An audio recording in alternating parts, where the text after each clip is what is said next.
E eu quero convidar você a abrir a sua Bíblia comigo no livro de Hebreus. Livro de Hebreus, e eu quero ler com você o primeiro capítulo. Aliás, alguns versículos do primeiro capítulo, Hebreus capítulo 1. E eu quero ler com você do versículo 1 ao versículo 4 do livro de Hebreus. E nós colocamos aí um tema aberto, a revelação de Deus. E eu quero ler esses 4 versículos e aí a gente vai pensando alguma coisa aqui, também em outros versículos. E eu quero falar um pouquinho, de maneira bem lato sensu, da revelação de Deus. É importante entendermos, e eu gostaria que os irmãos me dessem a vênia para a fala nesse momento a respeito disso. Eu corro o risco de cair na vala comum, a partir da leitura e da reflexão que iremos fazer hoje pela manhã, na vala comum da discussão que tivera as semanas passadas e retrasadas no cenário evangélico. Então eu corro o risco de cair nessa vala comum, embora não tenha nenhum interesse em entrar nessas discussões que houveram, e os irmãos bem sabem, sobre a atualização ou não da Bíblia Sagrada e coisas dessa natureza. Não tem nenhum interesse em entrar na discussão. O meu interesse em fazer a leitura com os irmãos e refletir sobre esse texto é um interesse bastante pastoral e para a nossa comunidade de fé, isto é, para a nossa igreja local. Antes de ler esse texto aqui, existe um outro texto, lá em Oséias capítulo 4, versículo 6, que é um texto que chama muito a minha atenção. E o profeta Oséias, no momento onde ele está refletindo sobre as questúnculas, sobre as questões mais profundas da vida do povo de Israel, ele chega ao ponto de dizer que aquele povo estava perecendo. Acho que aumentou muito, estava 100% antes.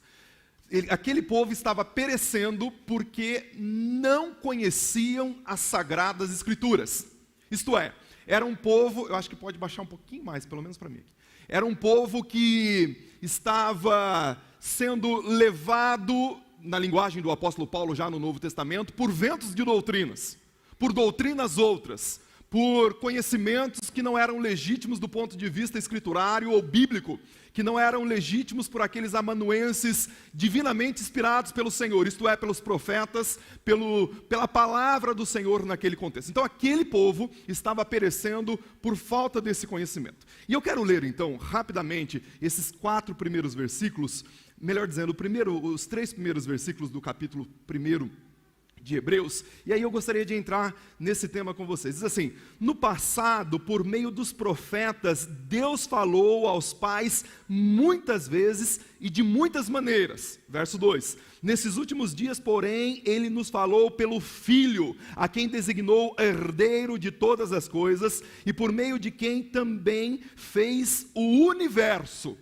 Fala pelo Filho, que é herdeiro de todas as coisas, e foi o arquiteto e o construtor de todo o universo. Verso 3, Ele é o resplendor da glória de Deus e a representação exata. Não é um simulacro, não é uma imagem qualquer, é a representação exata do seu ser, sustentando todas as coisas pela palavra do seu poder, e tendo feito a purificação dos pecados, assentou à direita da majestade de Deus nas alturas. Verso 4, tornando-se superior aos anjos, ao ponto de herdar um nome mais excelente do que eles, e esse nome o apóstolo Paulo vai dizer qual é, lá em Filipenses capítulo 2, que diz que a Jesus Cristo foi dado o nome, o Kyrios, o Senhor de todo o universo. Irmãos, por que esse texto aqui, juntamente com Oséias capítulo 4, é tão importante para a nossa reflexão e para o nosso coração e para a nossa vida como igreja local? Os irmãos bem sabem dessas discussões que nós estamos vendo, ouvindo, presenciando a nível de internet, a nível de grupelhos, de alguns grupos, de que chegou a um ponto onde a Bíblia parece não ter a mesma eficácia que tinha no passado. E algumas pessoas se preocupam com isso, algumas pessoas estão entrando em pânico, o que vamos fazer agora? Porque se a Bíblia já não tem a mesma eficácia, como que a gente sustenta a nossa fé? Para onde a gente vai? E aí algumas pessoas, de maneira até alucinada, durante as semanas que passaram, me perguntavam, e aí, o que a gente faz? Porque o pregador, que é um pregador de respeito, um pregador de nome no Brasil, ele está falando isso, e agora, o que faz? O que a gente faz? Porque, afinal de contas, é quase colocar a Bíblia em xeque a fala dessa pessoa e de outras pessoas. Irmãos, o que nós precisamos entender é o seguinte: nós, como batistas, nós respeitamos. Nós sabemos que cada um desses pregadores ou dessas pessoas que falam, eles falam para suas comunidades. O nosso grande problema é quando nós queremos importar os conteúdos que são expressos lá fora para a nossa realidade de fé. Aquele pregador, e nós estamos falando de um, mas nós poderíamos estar falando de quantos outros forem, aquele pregador ou aquela pregadora, eles falam para aquela realidade de fé. Quando você se coloca na condição de ovelha de quem você não é, você correrá o risco sempre de comer uma comida que talvez não seja a melhor comida, de se valer de uma pastagem que talvez não seja a melhor pastagem, de entrar num conteúdo que talvez não seja o melhor conteúdo, porque algumas pessoas estão entrando nas luzes de participar, de viver contextos onde você tem o melhor cantor, a melhor cantora, onde você tem o pregador mais loquaz, a pessoa mais intelectual falando, e aquilo vai seduzindo. E aí a gente transforma aquele indivíduo midiático, ou aquela pessoa midiática, em o meu pastor, na pessoa que está cuidando de mim. Mas bem da verdade, eu tenho a minha comunidade de fé, eu tenho a minha igreja, eu tenho aquele lugar onde a palavra do Senhor é ruminada, ela é trazida de maneira séria, ela é trazida de maneira contextual, mas eu acabo optando, não é o caso dos irmãos que aqui estão e nem dos que estão nos acompanhando pela internet, mas eu acabo optando, alguns optam em pegar aqueles conteúdos e trazer para o universo. E isso é o grande problema que nós estamos enfrentando. Então permitam-me fazer esse prolegômeno. Recentemente, o ano passado, retrasado, surgiu, ou ressurgiu, porque isso já existe há uns 30 anos, só para os irmãos terem uma ideia de exemplo, para que a gente tome muito cuidado com a nossa fé. Surgiu, 2 anos atrás, mais ou menos, como um arrombo, uma teoria criada por um ex-frade, que era também filósofo e psicólogo. A teoria dele era a constelação sistêmica familiar. E aí as pessoas me procuravam de todos os lados, dizendo: pastor, eu preciso fazer esse troço, porque entrando nesse troço resolve as celeumas da minha vida, vai acabar com os meus problemas. Só que as pessoas que estavam sendo enredadas por isso, mal sabia qual era a linha epistemológica ou o fio condutor, o que conduzia aquela teoria em questão.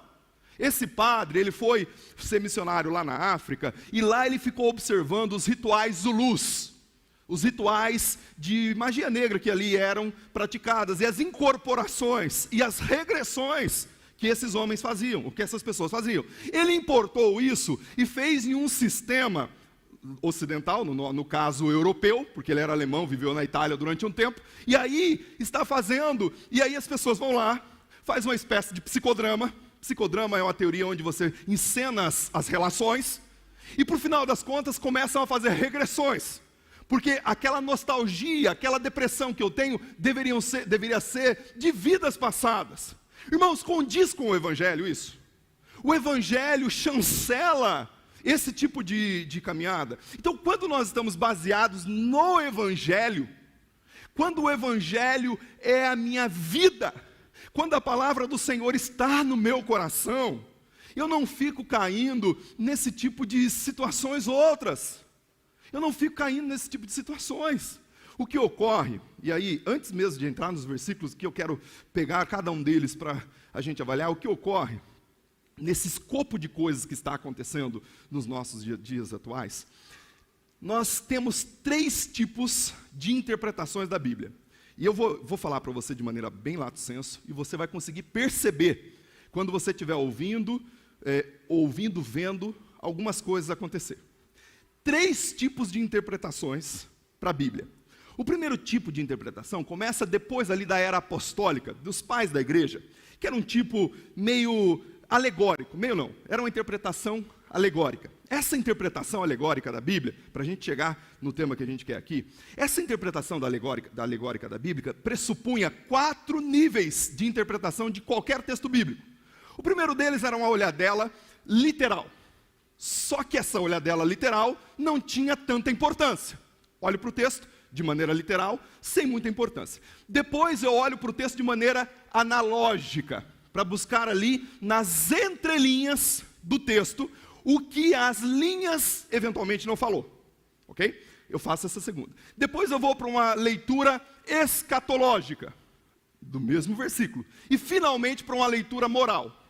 O problema é que a leitura literal, ou seja, o que o texto está dizendo nas linhas, não era suficiente. Então eles deixavam isso de lado e buscavam tudo que é tipo de alegoria. E isso causou um sem número de problemas.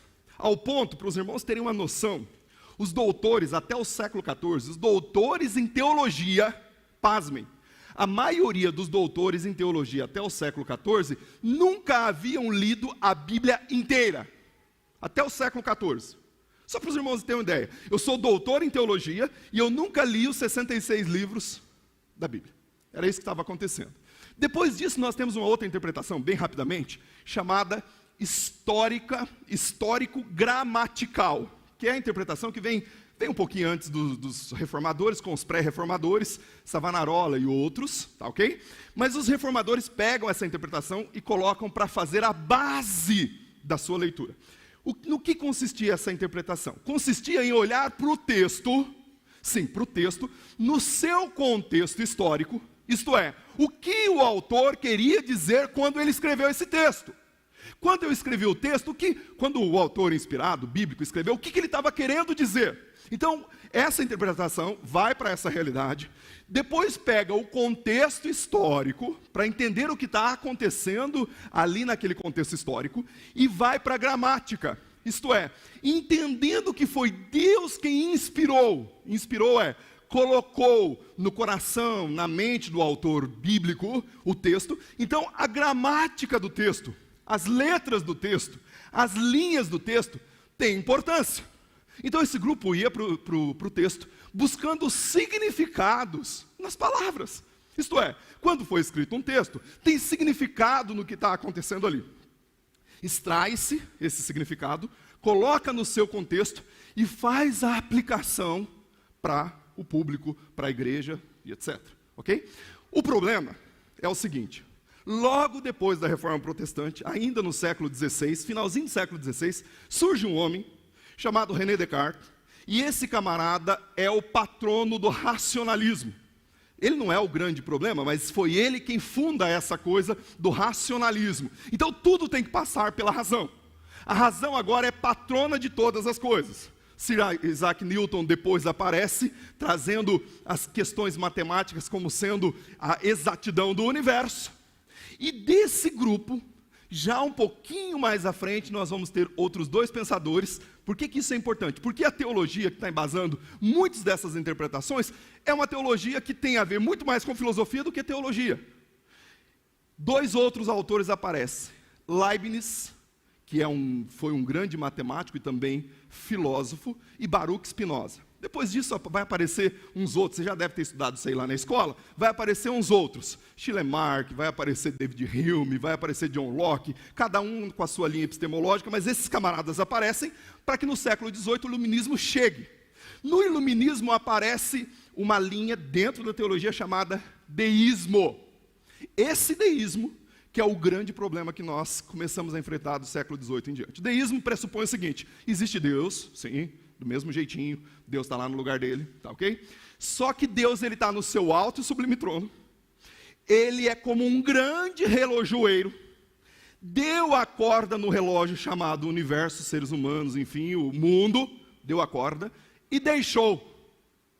Ele deixou.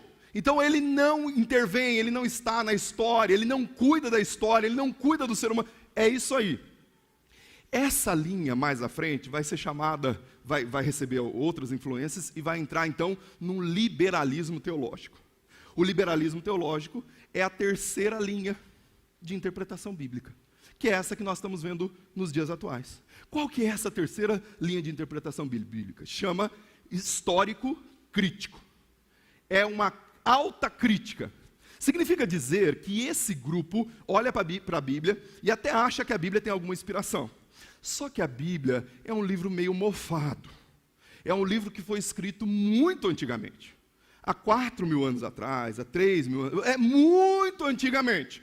Pelo fato de ter sido escrito muito antigamente, precisa de outros elementos. Lembre-se, até o século XV, a filosofia estava a serviço da teologia. Agora, nessa interpretação, outras ciências precisam entrar dentro da teologia para explicar a Bíblia. Porque a Bíblia já não se explica mais. É nós que precisamos dar razão à Bíblia. Ou isto é, a Bíblia em si já não avalia mais o coração do homem. É o homem que tem que dar todas as interpretações para a Bíblia. Então, o que eles dizem é o seguinte: é mofado, é antigo, tem parte ali que é de Deus, mas tem outras partes que não é de Deus, que Deus não falou. Então a gente tem que tirar, tem que fazer, pegar as entrelinhas e etc. Deu para entender o globo do que eu estou dizendo?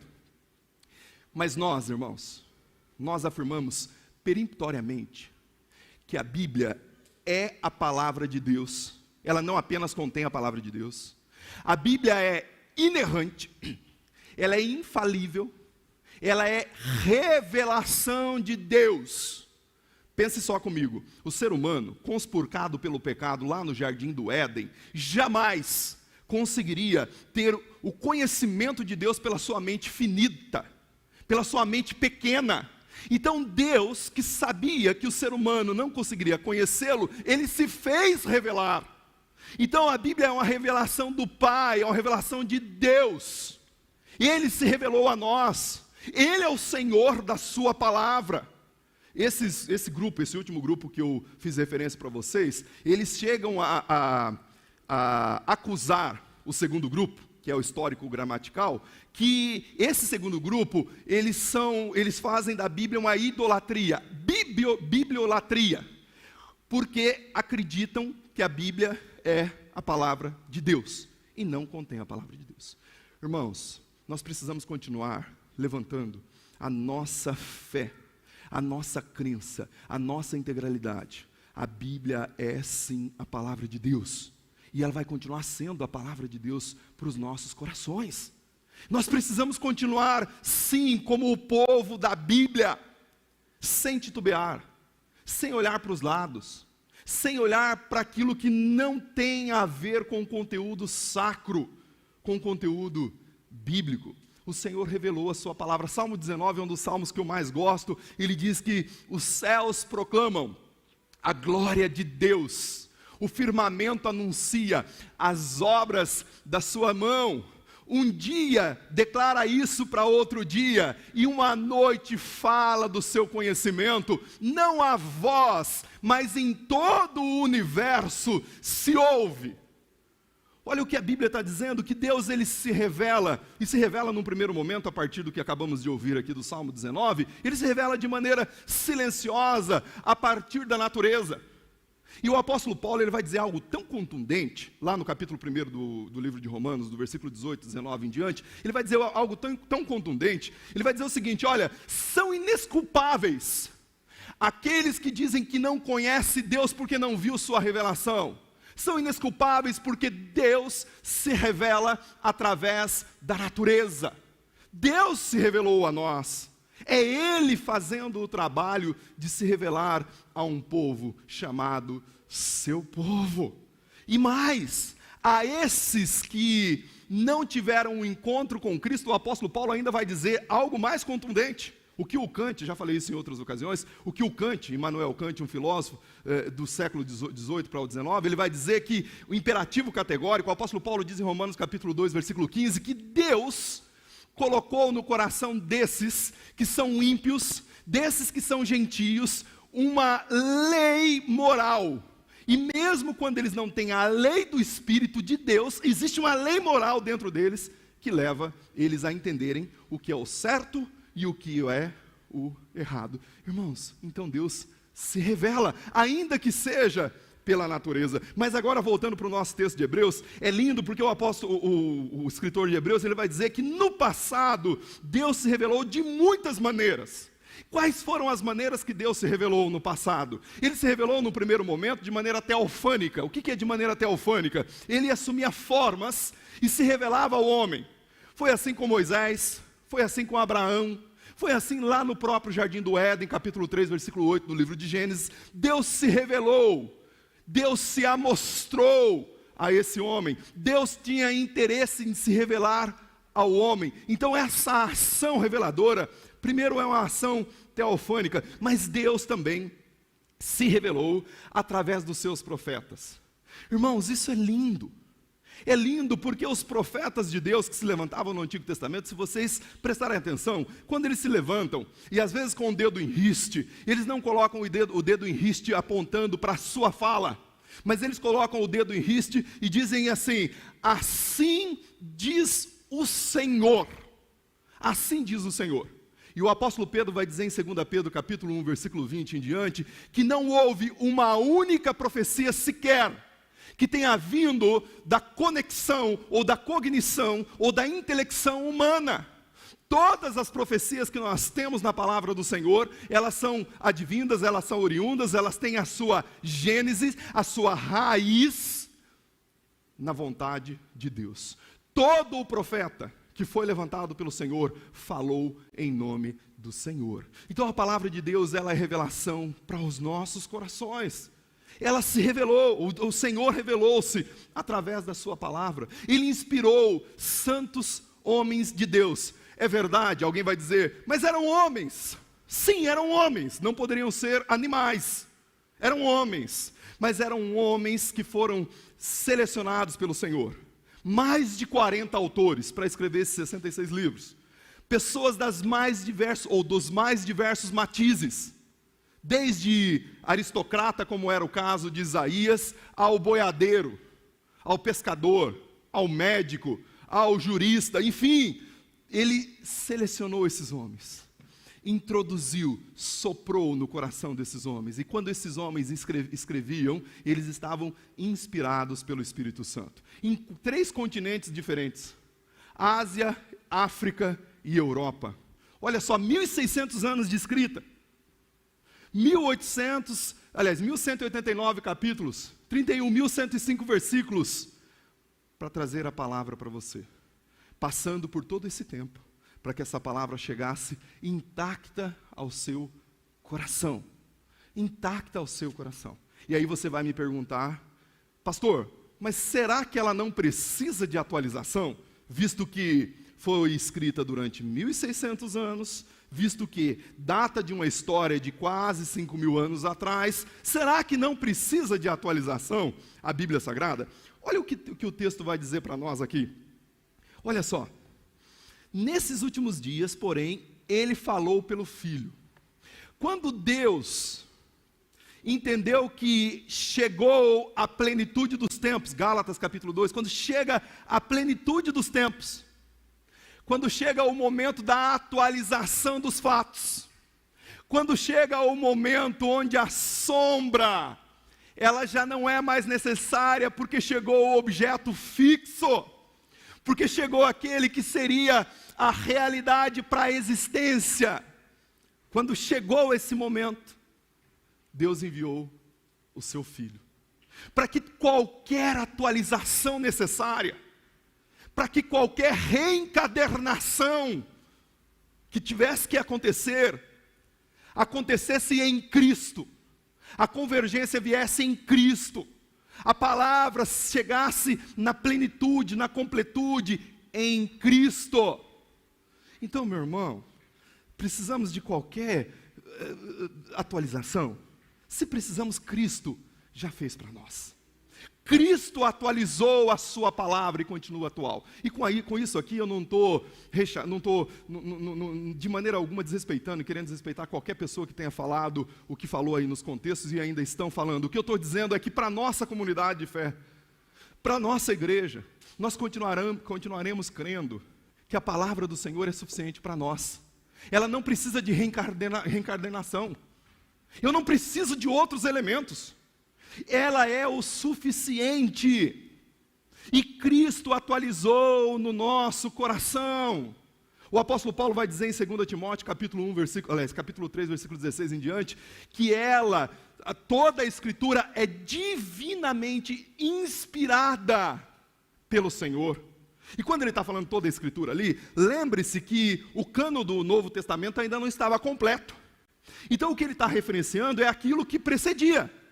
Então ele não está desconsiderando. Ele não está colocando em condição de mofado aquilo que era do Antigo Testamento. É claro que nós temos leis cerimoniais do Antigo Testamento, que em Cristo acabou. Nós temos coisas do Antigo Testamento que Cristo completou. Mas o apóstolo Paulo está dizendo que toda a Escritura é divinamente inspirada pelo Senhor. E aí o próprio escritor dos Hebreus, no capítulo 4, versículo 12 aqui do texto, que nós estamos lendo, ele vai dizer algo que sempre chama a atenção do meu coração. Ele diz que a palavra do Senhor, ela não é uma palavra morta, como foi os escritos, por exemplo, de Friedrich Nietzsche. Quando ele disse que Deus morreu, passou um tempo que morreu foi ele. Quando Voltaire disse que a palavra do Senhor em 100 anos, lá em Genebra, não mais existiria. Depois de 100 anos em Genebra, o que aconteceu é que a casa dele se tornou na imprensa bíblica. Então a palavra de Deus, ela é viva. E ela é tão viva, meus irmãos, que eu não sei você, mas eu já li algumas vezes a Bíblia Sagrada. E todas as vezes que eu leio, aqueles textos, a vida do texto salta, pula ao meu coração. Porque ela é viva, ela é eficaz. E aí o autor vai dizer que ela é mais penetrante, ela é mais cortante do que qualquer espada de 2 gumes. Isto é, espada que tem o corte desse lado e desse lado. Ela entra cortando. Ela divide alma e espírito, essa instância humana, juntas e medulas, isto é, o corpo, a alma e o espírito é traspassada, é filtrada. Filtrado pela palavra do Senhor. E aí, ele diz que ela é suficiente para avaliar as intenções do coração. Então, preste atenção aqui. Enquanto você está lendo a Bíblia, você está aqui, ó. Sancler, está lendo aqui, ó. Você lê ela, mas quem está te lendo é ela. Ela que te lê. Ela que atualiza o seu coração. Ela que entra nas suas vísceras, na sua alma, e faz de você, se você estiver de fato baseado nela, um outro homem, uma outra mulher. E aí o versículo 13 do capítulo 4 de Hebreus, ele vai dizer que ninguém, nenhuma criatura está patente, ou seja, está obscura aos olhos desse Deus que escreveu, que deu essa palavra ao nosso coração. Então eu quero caminhar para o final dessa reflexão de hoje pela manhã, dizendo o seguinte para os irmãos: a revelação de Deus para a nossa comunidade, eu não estou preocupado, é claro que eu tenho algumas preocupações, porque tem algumas coisas que realmente eu não aceito, não acredito para o meu coração, mas eu não estou preocupado com aquilo que o fulano de tal, que é o stand-up gospel, está dizendo lá fora. Eu não estou preocupado que a fulana de tal, que é a apostila, como é que fala quando é apóstola? É apóstola, né? Não é apostila. A apostila está dizendo lá quando ela canta. Eu não estou preocupado. Eu não estou preocupado o que o cientista social está dizendo enquanto ele está pregando. Eu estou preocupado no que a gente crê, como igreja. E como igreja, nós continuaremos crendo que a palavra de Deus é revelação. Eu falava isso com o pastor Michael e com outros pastores aqui da igreja, o seguinte, quando surgiu essa situação, dizia o seguinte: olha, você não vai me ver falando mal de nenhum servo de Deus por aí. O que está no meu coração é o seguinte: cada um vai dar contas do seu rebanho diante de Deus por aquilo que ele fez ou deixou de fazer lá na sua comunidade. Então cabe a nós, pastor Michael dizia para o nosso grupo, cabe a nós cuidar da palavra, cuidar da edificação, cuidar, é a nossa comunidade. E cabe à igreja, buscar o alimento sólido na palavra do Senhor e entender que existe uma comunidade de fé onde você pode se alimentar. Lembra lá de Atos capítulo 17, versículo 11, salvo o melhor juízo? versículo 11, o apóstolo Paulo vai dizer que ele chegou numa comunidade chamada Bereia. Lembra disso? Quando ele chega naquela comunidade, tem um fato interessante. A galera gostava de Bíblia, gente. Não só falava de Bíblia. Não só tinha um monte de traduções na sua casa. Eles gostavam de Bíblia. Enquanto o Paulo ia pregando, os pregadores iam pregando, ia falando, ó, tá lá. Como eu acabei de dizer para você aqui, capítulo 17, versículo 11 de Atos. Tá lá. Sabe o que eles faziam? Opa, vamos verificar se está lá. E vamos verificar se o que ele está falando está condizendo com o que está lá. E aí o apóstolo Paulo vai dizer que eles eram mais nobres.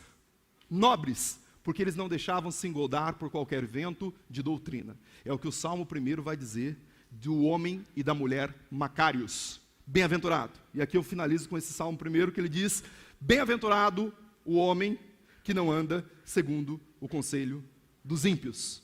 Bem-aventurado o homem que não se detém no caminho dos pecadores. Bem-aventurado o homem que não se assenta à roda dos zombadores. Continua. Pois o seu prazer está na lei do Senhor, e na lei do Senhor medita de dia e de noite. E aí eu digo para você, e faço uma pergunta para você.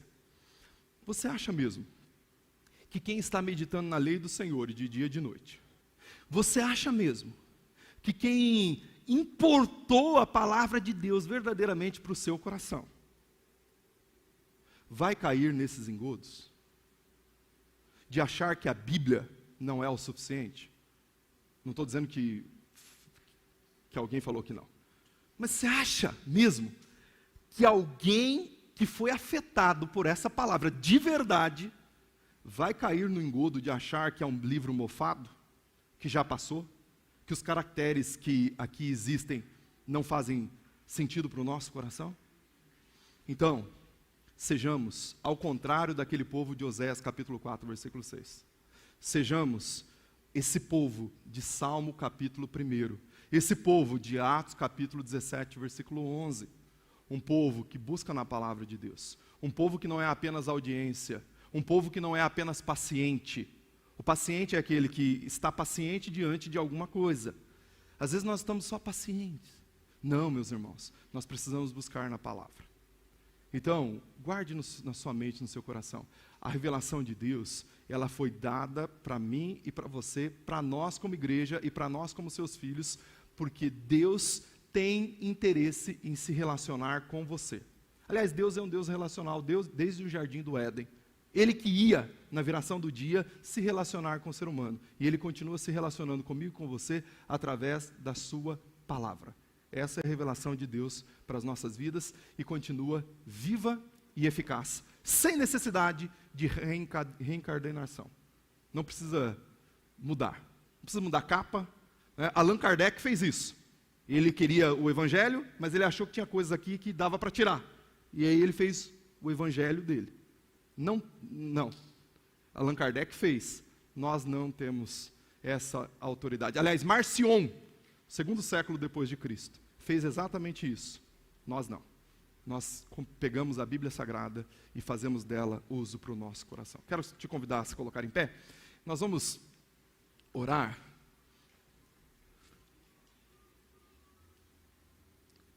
E essa oração, nós já estamos caminhando para o final, vamos cantar uma canção depois disso. Peço para que você continue em pé após essa oração, mas eu queria orar com você nesse momento. Mas orar mesmo, verdadeiramente, com você que está aqui, com você que está em casa, para que nós tenhamos essas percepções espirituais. Nós estamos vivendo num mundo global, num mundo midiático, um mundo onde a gente tem muitas vozes. Muitas vozes. Você ouve vozes para tudo que é lado. E com isso nós não estamos dizendo que você precisa ficar encapsulado a uma denominação religiosa, nada disso.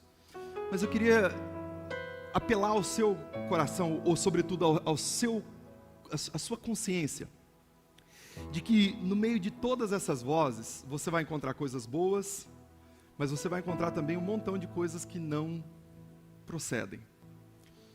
E como servos do Senhor, como homens e mulheres que temos uma confissão de fé, cremos na palavra do Senhor. Você está aqui porque você crê. Você não está aqui por acaso. Irmãos, nos aprofundemos nela de verdade. Nunca houve na história da humanidade recente uma época onde o povo tivera mais acesso à Bíblia do que a nossa. Por outro lado, dizem os entendidos, que nunca houve um momento onde mais houve analfabetismo bíblico. Nós estamos com 500 anos de imprensa. 1450, Gutenberg fez lá a imprensa. 500 anos de imprensa. Nesses 500 anos, nunca houve um tempo onde mais Bíblias foram produzidas. E o povo continua analfabeto. Eu sei que você não, pela graça de Deus. Mas eu quero te estimular, ainda mais e melhor, buscar a palavra do Senhor. E aí, esses ventos de doutrinas vão aparecendo, porque vai aparecer. Vai aparecer constelação familiar, vai aparecer Halloween Gospel, vai aparecer... Tem aí, viu? Halloween Gospel agora, vai aparecer Carnaval Gospel, vai aparecer. Vai aparecer. E muito mais, porque a genialidade da cabeça desse povo é muito grande. Mas o apóstolo Paulo fala, olha, não fica com esses rudimentos. Vem para a substância do Evangelho e basta. É isso que eu quero apelar ao seu coração. Venha para a substância do Evangelho. Deixa o Evangelho viver em você. Vamos orar? Pai, eu quero, como servo do Senhor, juntos aos servos aqui presentes, às servas aqui presentes, colocar o nosso coração diante de Ti. Senhor, dá-nos discernimento na Sua palavra. Dá-nos discernimento naquilo que é a Tua vontade para o nosso coração.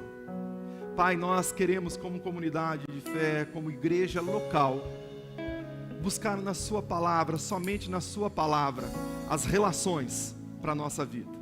Nós sabemos, ó Pai, que nós estamos em outro contexto, sim, daquilo que foi o escrito original do texto. Mas nós queremos aplicar a Tua palavra a esse contexto, trazendo a fidedignidade que há nela para as nossas vidas nesse momento. Abençoe o coração do meu irmão. Abençoe o coração da minha irmã. Traga entendimento espiritual. Traga discernimento espiritual. Para que esses ventos de doutrinas não nos capturem. Não entre no nosso coração.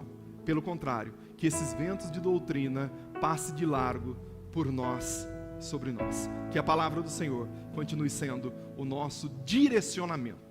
Continue sendo a nossa única regra de fé e prática. Que o Senhor abençoe a nossa igreja, nos proteja de todo e qualquer desvio que eventualmente queira entrar. Em nome de Jesus. Amém e amém. Ainda